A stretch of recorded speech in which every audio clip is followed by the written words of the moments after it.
नमस्कार, आप देख रहे कृषि जागरण। मैं हूं आपके साथ रूबी चक्रवर्ती। बढ़ेंगे आज की टॉप हेडलाइंस की ओर। किसानों के लिए खुशखबरी, फसल बीमा कराने की तारीख बढ़ी। लोकमान्य तिलक पुरस्कार से सम्मानित हुए प्रधानमंत्री नरेंद्र मोदी। आगरा और फिरोजाबाद में पहली बार ड्रोन सीडिंग का हुआ प्रयोग। बाढ़ के कारण पंजाब की अर्थव्यवस्था खराब, किसान काफी परेशान। कई राज्य के लिए भारी बारिश का अलर्ट जारी, पटना में छाएंगे बादल।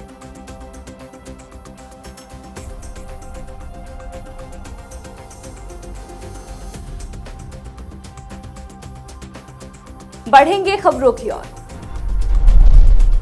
किसानों के लिए खुशखबरी है। राजस्थान में खरीफ सीजन 2023 और रबी सीजन के लिए प्रधानमंत्री फसल बीमा योजना में बीमा की तारीख बढ़ा दी गई है।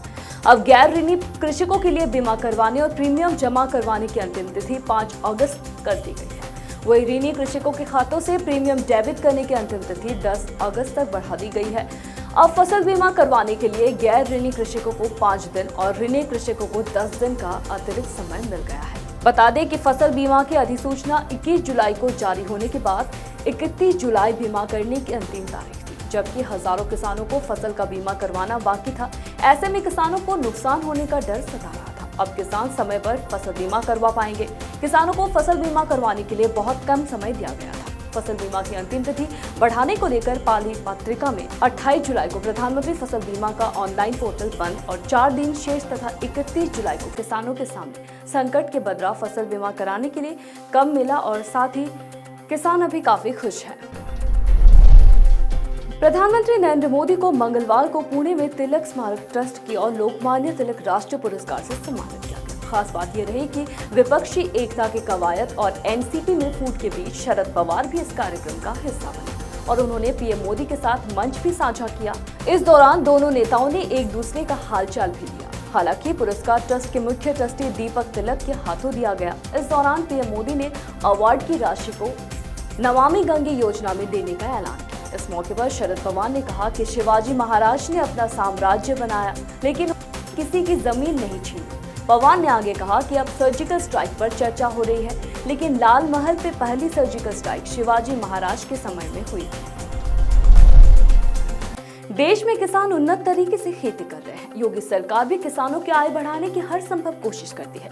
खेती में ड्रोन ऐसी तकनीक है जिसने खेती करने के तौर तरीकों को बड़े लेवल पर बदल दिया है। इसी कड़ी में यूपी के आगरा और फिरोजाबाद जिलों में पहली बार ड्रोन सीडिंग का प्रयोग हुआ है। दरअसल बरसात में वन क्षेत्रों में जहां पहुंचना संभव नहीं है, वहां ड्रोन सीडिंग के जरिए पौधे उगाए जाएंगे।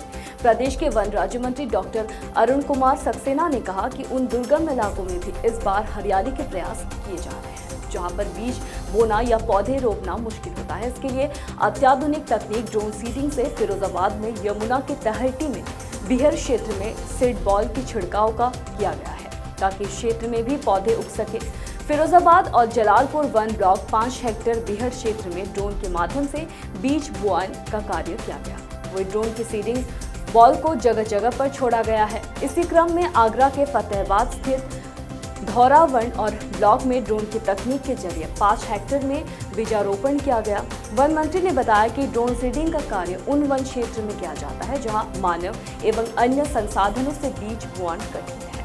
इस तकनीक से सीड बॉल को क्षेत्र में भेजा जाता है। इस सीड बॉल में 5 से 6 प्रजाति के बीज होते हैं। इस तकनीक से बीज के बर्बाद होने की संभावना न के बराबर होती है।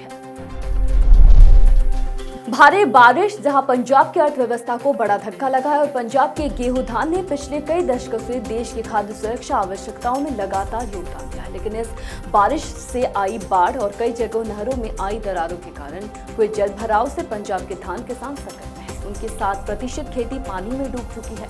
किसानों का मानना है कि जहां बाढ़ या जल भराव से फसलों को नुकसान हुआ है, वहीं धान की रोपाई में भी दिक्कत आएगी।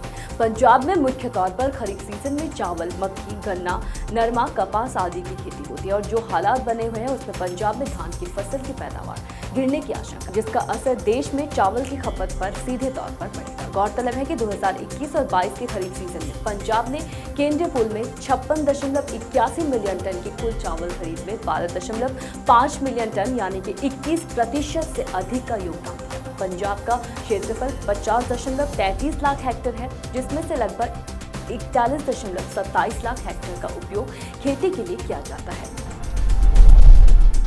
कुछ दिनों की राहत के बाद हिमाचल प्रदेश में मानसून एक बार फिर आक्रामक रूप अख्तियार कर सकता है। मौसम विभाग की ओर से प्रदेश में 3 अगस्त से एक बार फिर भारी बरसात की संभावना जताई गई है। मौसम विभाग केंद्र शिमला में मौसम वैज्ञानिक संदीप शर्मा ने बताया कि आगामी 3 अगस्त तक प्रदेश में हल्की बारिश जारी रहेगी, जिसके बाद 3 और 4 अगस्त को प्रदेश में एक बार फिर भारी बरसात होने की संभावना है। इस दौरान मौसम विभाग की ओर से भारी बारिश को लेकर अलर्ट भी जारी किया जा सकता है। वही इस मानसून में अब तक देश में सामान्य से 7% ज्यादा बारिश दर्ज की गई है। बरसात का सिलसिला आगामी 6 से 7 अगस्त तक जारी रहेगा।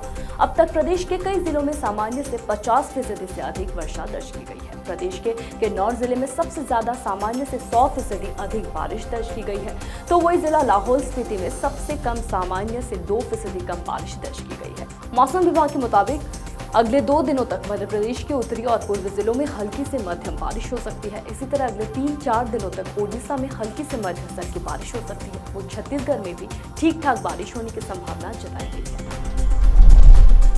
कृषि जागरण मिलेनियम फार्मर्स अवार्ड 2023 के लिए रजिस्ट्रेशन प्रक्रिया शुरू कर चुका है और इसके अधिक डिटेल्स के लिए आप डिस्क्रिप्शन बॉक्स में जाकर चेक कर सकते हैं। फिलहाल अभी के लिए मेरे साथ इतना ही। खबरों का सिलसिला जारी रहेगा। अधिक जानकारी के लिए बने रहिए कृषि जागरण के साथ। धन्यवाद।